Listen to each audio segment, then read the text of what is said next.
Hey everyone, I'm ERI Noor and welcome.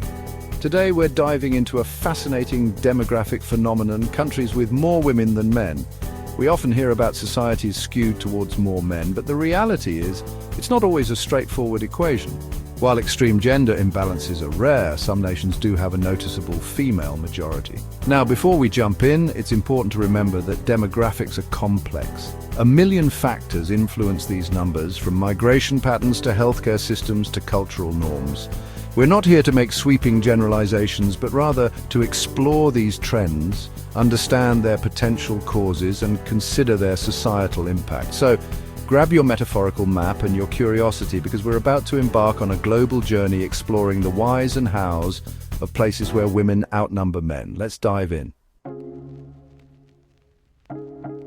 Our first stop takes us to Eastern Europe, specifically to Latvia, Lithuania, and Ukraine. These nations, each with their own unique histories and cultures, share a common demographic thread, a higher ratio of women, particularly in older age groups. Now, why might this be? Well, one contributing factor is the stark difference in life expectancy between men and women. Across the globe, women tend to live longer than men, and these countries are no exception. This difference is often attributed to a combination of biological and social factors, but it's not just about longevity. History plays a role too. Conflict, particularly in Ukraine, has sadly led to a disproportionate loss of men in recent decades. Adding another layer to the equation is the impact of lifestyle choices. Men in these countries, on average, engage in riskier health behaviors, further impacting the gender balance. It's crucial to remember that we're talking about complex societal issues here, not just numbers on a chart. These demographic trends reflect deeply ingrained social structures and historical events. Let's shift our focus northward to Russia, a vast country with a significant gender imbalance favoring women. Here, the gap is particularly pronounced, with women outnumbering men by a considerable margin. Much like our previous examples, lower male life expectancy is a key factor. Russia faces unique challenges in men's health, with heart disease, accidents, and alcohol-related illnesses taking a toll. This disparity in life expectancy contributes significantly to the overall gender imbalance. However, it's important to note that Russia's story is also deeply intertwined with its tumultuous 20th century history. The devastating losses during World War II continue to cast a long shadow on the country's demographics, with a significant portion of the male population lost during the conflict. Understanding the interplay between historical events, cultural norms, and public health challenges is essential for grasping the complexity of Russia's gender gap. Our exploration of gender ratios takes us next to Armenia and other Eastern European nations, where we see a recurring theme, a slight but noticeable female majority.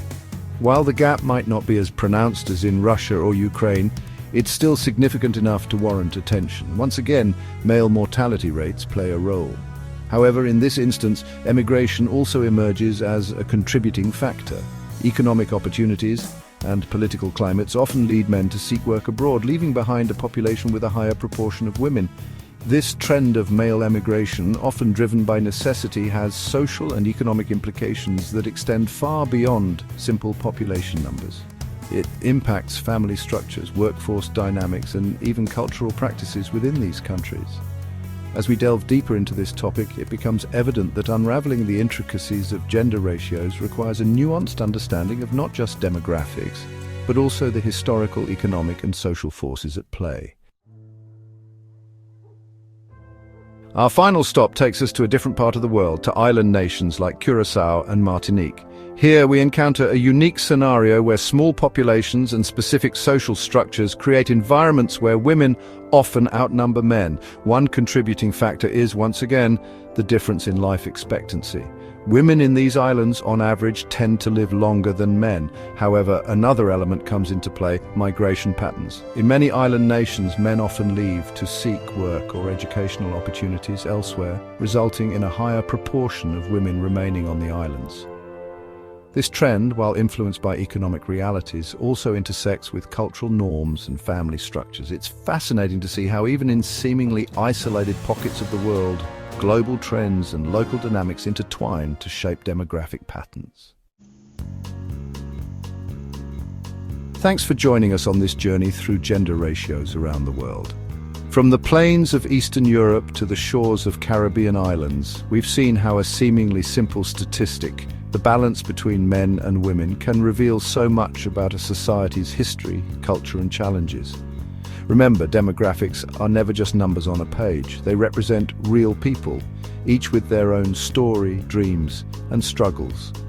By understanding these trends, we gain a deeper appreciation for the complexities of our world. If you found this interesting, don't forget to like, share, and subscribe for more insightful content. Until next time, keep asking questions and stay curious.